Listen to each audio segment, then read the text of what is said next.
So let's hear it like this. We're right here where I knocked a little bit of the snare off.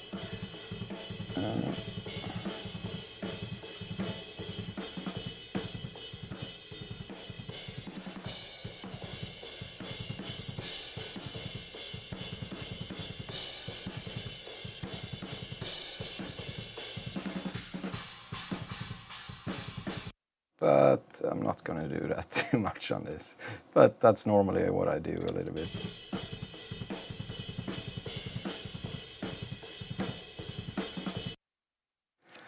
Just tame it a little bit.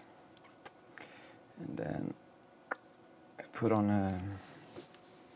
I mean, this is different every time for me, like what I do on the overheads. And that snare knockoff is... probably the same,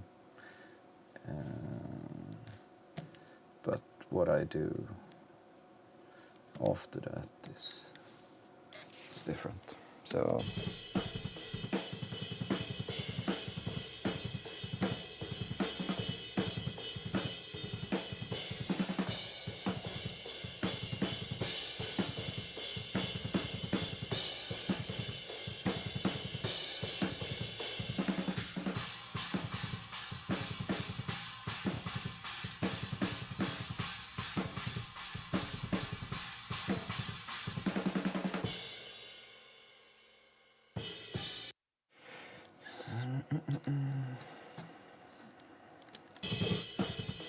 some way or another, I will probably notch out some frequencies that I don't like in the overheads.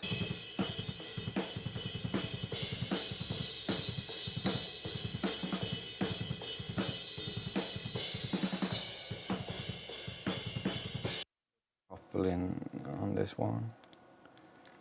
Like, I try to find what annoys me the most, and then cut it out, and then maybe go back a little bit, and then listen for a bit. And it's easy to overdo it. But,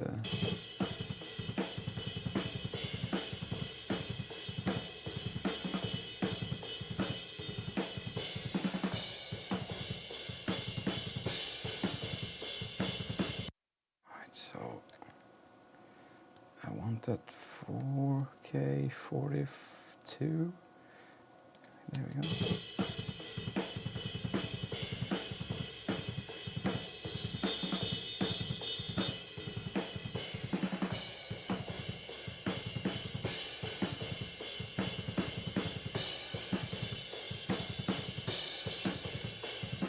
Often, when you bypass it, it sounds pretty horrible, even though maybe you didn't notice it before. But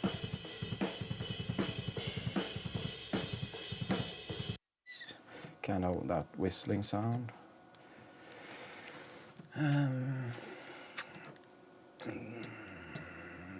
Then sometimes I use this one to like make it a bit smoother. Like, sounds a little bit warmer to me using this one.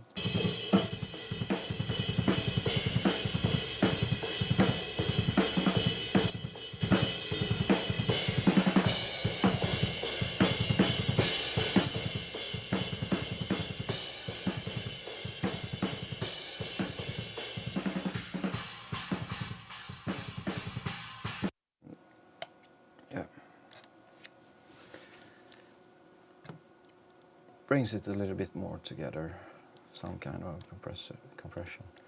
It's not much. And then for the China. Do you ever strip silence or cut out the space between cymbals, or?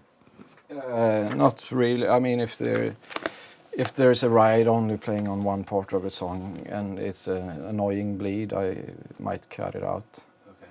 So, but this one, I don't think they're too annoying, the bleeds, so they all sums up to give okay overhead.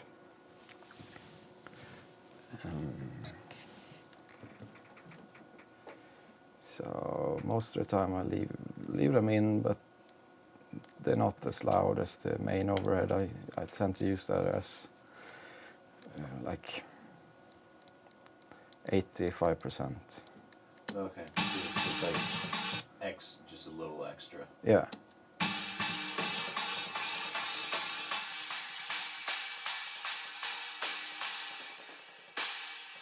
There's some annoying stuff in here too.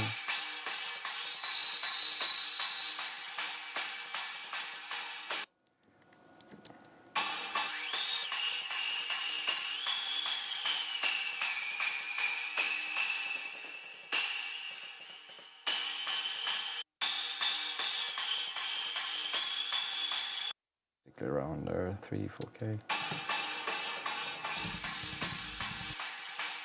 I might take away some, or I will for sure take away some of the bottom. And then I listen to the overhead where this one is panned. It's pretty far on the left side.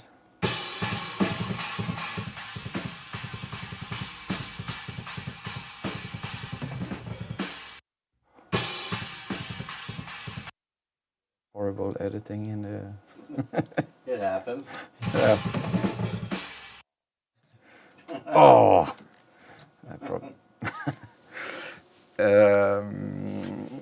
And I would do the same on the rest of the cymbals. I don't know if there's any ride on this song. Maybe you can ask in the chat. Let's see what they say.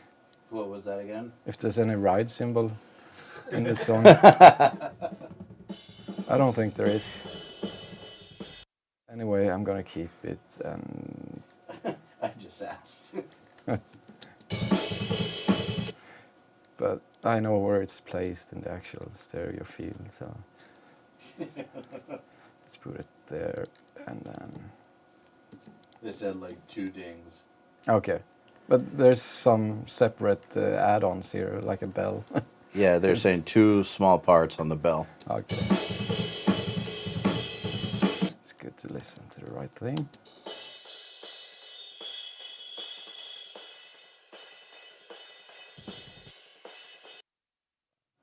And the splashes. Here's 2 of them.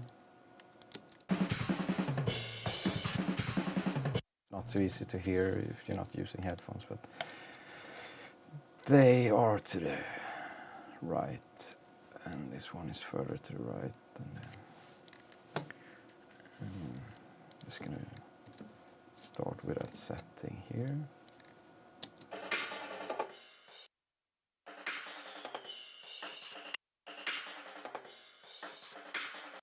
I like to use this Pro Tools stock EQ for this. It's like the Q value is exactly how I want it. It's like try to use the fab filter a bit, but it's like if you just put this to the max, it's like the perfect amount of the narrowness for this task, I think. Of course, everything works if you have another one.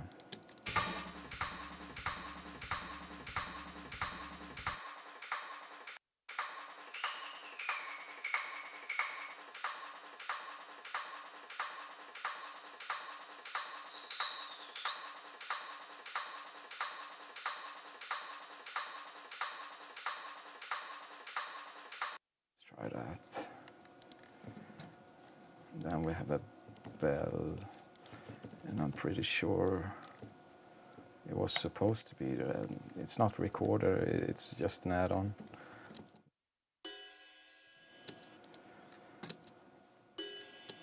And in this one I like to have a little bit more body to it.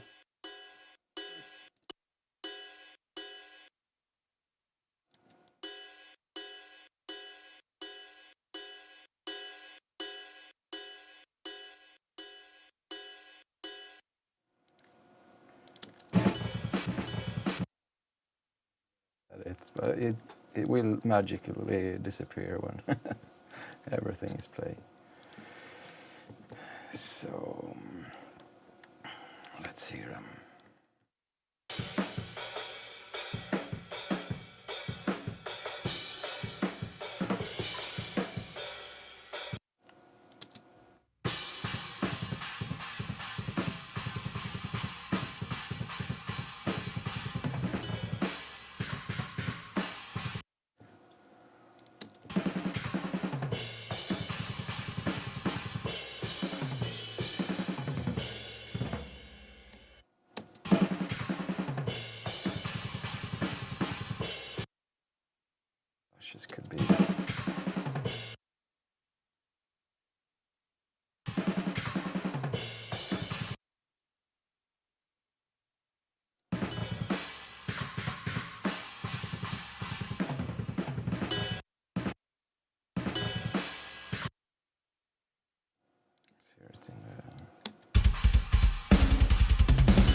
The what?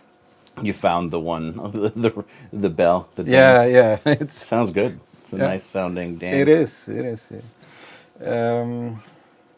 So I would move on to the master here and like maybe even notch some more stuff out. But you have to be careful not to overdo it.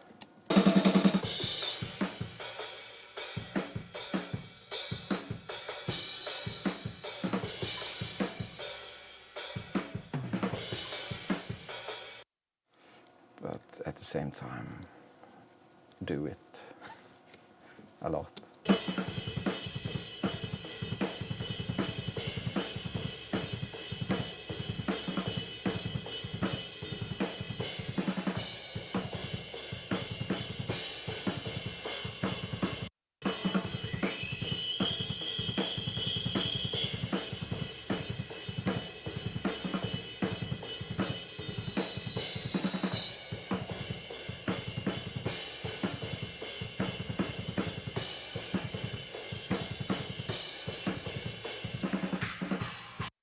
Turn the overhead down a little bit.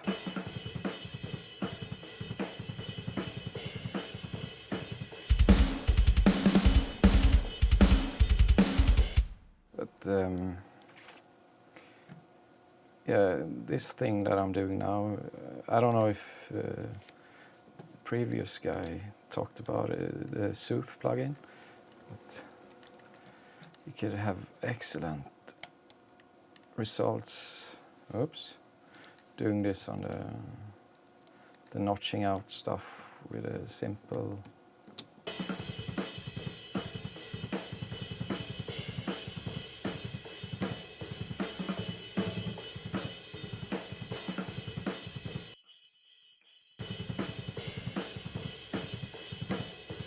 Pretty much done. Simple as that.